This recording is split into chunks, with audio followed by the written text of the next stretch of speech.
世界千变万化，新闻随时发生，一波为您追踪。各位观众大家好，今天是2022年3月4日星期五，欢迎走进一波新闻热点。京大温哥华汽油价格创历史先河，超越每升2加元。温哥华地区再次打破了汽油价格纪录，许多加油站的司机每升支付2.009加元。这是温哥华地区有史以来的最高价格，该地区经常看到该国乃至非洲大陆最高的汽油价格。根据加拿大汽车协会的数据 ，BC 周五的平均价格最高为每升1.864加元。俄罗斯对乌克兰的袭击是造成油价飙升的部分原因，但批评人士表示，当地政府只会使问题变得更糟。油价分析师几天来一直在警告油价飙升，但这并没有减轻周五到来的痛苦。从温哥华到兰利，整个低陆平原地区都开始出现了天价。油价、持续的供应问题，以及现在俄罗斯入侵乌克兰都推高了成本。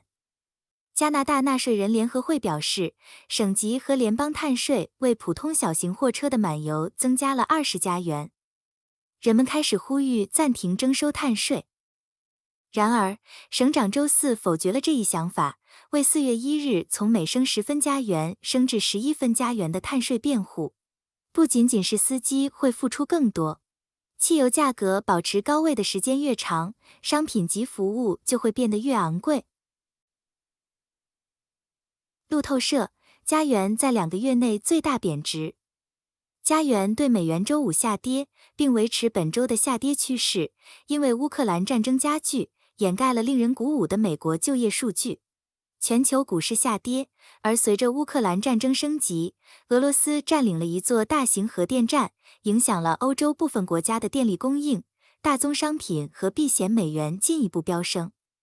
美国雇主在2月份雇佣的工人远远超过预期，推动劳动力市场更接近最大就业。加拿大约75%的出口产品销往美国，其中包括石油。美国原油价格上涨3.4%至每桶111.28美元，因担心面对西方制裁，俄罗斯石油出口中断，抵消了在与德黑兰达成核协议的情况下，伊朗供应更多原油的前景。路透社的一项调查显示，随着大宗商品价格飙升提振国内经济前景，加拿大央行进一步提高利率，加元的涨幅将低于此前的预期。加元对美元下跌0.7%至1.2773或78.29美分，为1月3日以来的最大跌幅。该货币触及周一以来的最低水平1.2790。本周，它有望下降0.5%。加拿大统计局表示，1月份加拿大建筑许可的总价值比12月份下降了8.8%。分析师曾预计上涨2.0%。加拿大政府债券收益率在整个曲线上走低，追踪美国国债的走势。10年期国债下跌7个基点至1.708%。北约警告准备与俄罗斯发生冲突。美国警告说，随着乌克兰危机继续升级，北约部队已准备好进入冲突，并保护成员国免受俄罗斯袭击。美国国务卿 Antony Blinken 表示，如果冲突向我们袭来，我们已经准备好应对冲突。北约是目前由28个欧洲国家以及美国和加拿大组成的军事联盟。乌克兰不是成员，但随着俄罗斯对该国的攻击仍在继续，乌克兰正在寻求加入。布林肯向普京发出警告之际，俄罗斯继续轰炸乌克兰，炮击该国东南部扎波罗热的一座核电站。英国称，这可能直接威胁到整个欧洲的安全，即使紧急服务试图扑灭由此产生的火灾，目标仍在继续。布林肯说，北约准备保卫其成员盟友和领土，我们的联盟是一个防御联盟。我们不寻求冲突，但是如果冲突向我们袭来，我们已经准备好了，我们将保卫北约的每一寸领土。乌克兰总统 Volodymyr Zelensky 自俄罗斯入侵开始之前就一直呼吁乌克兰加入北约。然而，北约一直不愿允许乌克兰加入，俄罗斯明确表示，这将被视为挑衅行为。北约创始条约第5条规定，对一个盟国的攻击被视为对所有盟国的攻击，因此这将导致与俄罗斯全面开战的前景。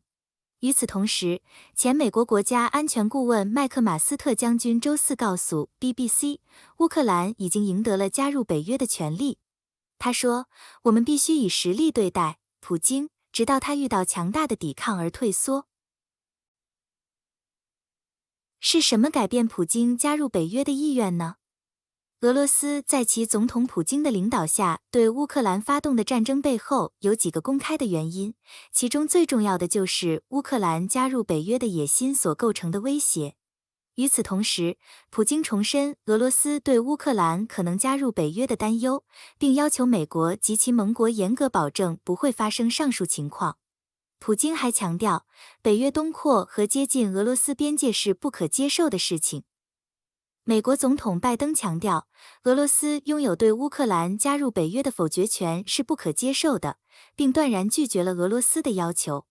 然而，只需要稍微翻阅过去30年来的政治档案，就会发现俄罗斯总统普京的另一面，而这与他现在对北约表现出来的敌意截然不同。现在的他甚至认为北约对俄罗斯构成了生存威胁。在纪录片《普京访谈录》提到，2000年，普京曾有一次向美国前总统克林顿提出了俄罗斯加入北约的可能性，而当时的克林顿对此表示并不反对。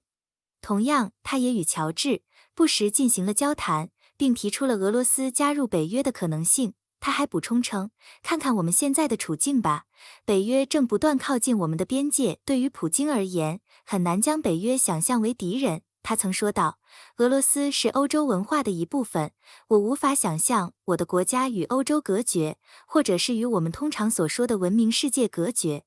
正如北约前秘书长乔治·罗伯逊所指出的那样，普京在其执政初期就想要加入北约。北约北大西洋公约组织成立于1949年，由以美国为首的12个国家构成。此后，在上世纪70年代和80年代，又有4个国家加入了北约，而到90年代初，冷战时代结束之际，其成员国数量上升为16个。美国曾尊重其过去的承诺，即不接收华约、华沙条约组织的任何前成员国或前苏联的任何加盟共和国加入北约。但是，随着时间的推移，这种情况却发生了变化。一些前苏联加盟共和国加入了北约，并使北约的成员国数量达到了30个，而该联盟的官方边界也通过与俄罗斯接壤的爱沙尼亚、拉脱维亚、立陶宛和波兰，而到达了俄罗斯的边界。北约的扩张措施与前苏联在1990年的德国统一谈判中，当时的美国国务卿詹姆斯·贝克和苏联领导人戈尔巴乔夫出席了有关欧洲安全未来的会议。而在这场会议上，贝克做出了那著名的承诺，绝不东扩1英寸，以明确保证美国无意将北约东扩。莫斯科在过去并不反对北约的扩张，这种反对只是当北约在波兰和罗马尼亚部署导弹防御系统，以及在捷克部署拦截导弹时才开始的。在当时，普京开始谈到北约正利用这些邻国的领土来威胁俄罗斯的利益。2008年，北约正式出台了一项政策，表明它采取了对格鲁吉亚和乌克兰的加入敞开大门的政策。一份泄露出来的维基解密文件显示，美国前任驻莫斯科大使、现任美国中央情报局局长比尔·伯恩斯于2008年2月1日写了一封高度机密的电报，并发给了当时的美国国务卿赖斯。